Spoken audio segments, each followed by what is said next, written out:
আজ তোমাদের সাথে শেয়ার করছি আমার ভীষণ ফেভারিট সাউথ ইন্ডিয়ান মেদু বড়া, যেটা কোকোনাট চাটনি বা সাম্বারের সাথে খেতে ভীষণই ভালো হয়। আর তোমরা যদি এই ভিডিওটা ফলো করে মেদু বড়াটা বানাও তাহলে একদম পারফেক্ট আর ক্রিস্পি মেদু বড়া বাড়িতেই বানিয়ে ফেলতে পারবে খুব সহজে। প্রথমে আমি বিউলির ডাল ভিজিয়ে রেখেছিলাম 3 থেকে 4 ঘন্টার জন্য। এবার এটাকে পেস্ট করব, তার জন্য ইউজ করছি আগারো রিগাল পার্সোনাল ব্লেন্ডার, যেটা আমার খুবই পছন্দের একটা প্রোডাক্ট।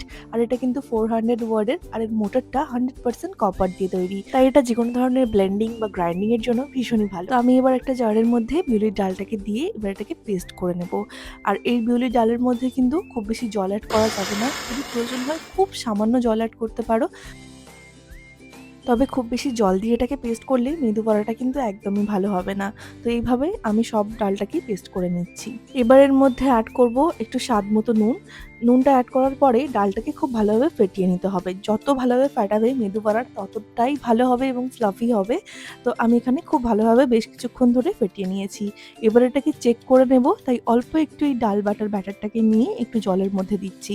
এই যে জলের মধ্যে ভেসে আছে, মানে পারফেক্ট ব্যাটারটা তৈরি হয়েছে।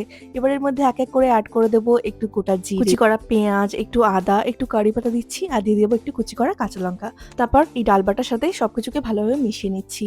ব্যাস, আমাদের মেদু বড়ার ব্যাটার কিন্তু একদম রেডি হয়ে গেছে। এবার আসি মেদু বড়াটা আমরা বানাবো কিভাবে, তার জন্য একটা সহজ ট্রিক্স। এই ধরনের কোনো চায়ের ছাঁকনি বা স্টেনার নিয়ে নেবে, সেটার উপরে একটু জল লাগিয়ে নেব। তারপর অল্প অল্প করে ব্যাটারটাকে নিয়ে আমি মাঝখানে একটা হোল করে দেবো আঙুলের সাহায্যে। ব্যাস, দেখতেই পাচ্ছ এইভাবে কিন্তু আমরা খুব ইজিলি মেদু বড়াটা বানিয়ে ফেলতে পারি। যারা আমার মতো হাতের সাহায্যে মেদু বড়া বানাতে পারো না, তাদের জন্য কিন্তু খুব কাজে আসবে এই ট্রিক্সটা। এবার আমি এটাকে ডিরেক্টলি তেল গরম করে তেলের মধ্যে দিয়ে দিচ্ছি। প্রথমে তেলটাকে ভালোভাবে গরম করে নিতে হবে, যাতে মেদু বড়াটা কিন্তু কড়ার সাইডে লেগে না যায়। তার জন্য আমি তেলটাকে ভালোভাবে গরম করে নিয়ে এক এক করে মেদু বড়াগুলোকে ছেড়ে দিচ্ছি তেলের মধ্যে। তারপর একটু সময় ধরে উল্টে পাল্টে এগুলোকে আমি খুব বেশি এখানে গোল্ডেন ব্রাউন করব না, আমি যেহেতু এখানে ডাবল ফ্রাই করব, তাই এগুলো হালকাভাবে আমি একটু ভেজে নিয়ে প্রথমে এগুলোকে তুলে রাখছি। তো এবার আমি খুব বেশি এটাকে লাল করব না, এবার আমি এগুলোকে তুলে নেব।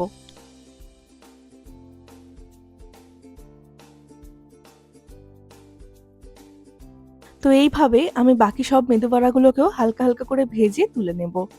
যখন সব মেদু বড়াগুলো একবার করে ভাজা হয়ে যাবে, তখন এগুলোকে আবারও তেল গরম করে তেলের মধ্যে ছেড়ে দিচ্ছি। আমি এগুলোকে ডাবল ফ্রাই করব যেহেতু। আর এখানে ডাবল ফ্রাই করার একটাই রিজন, মেদু বড়াগুলো কিন্তু অনেকক্ষণ পর্যন্ত ক্রিস্পি থাকবে, যেটা খেতে কিন্তু ভীষণই ভালো লাগে। তো চলো, আমার মেদু বড়াগুলো ডাবল ফ্রাই হয়ে গেছে।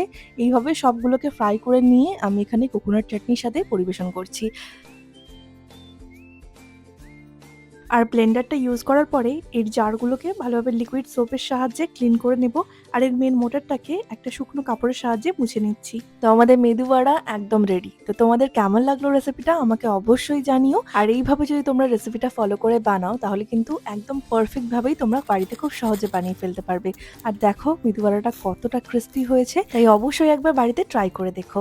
আর তোমরাও যদি আমার মতো আগারোর এই রিগাল পার্সোনাল ব্লেন্ডারটা পারচেস করতে চাও, তার জন্য ডেসক্রিপশন বক্সে আমি লিংক অ্যাড করে দিলাম। আজ তাহলে এইটুকুই, টাটা।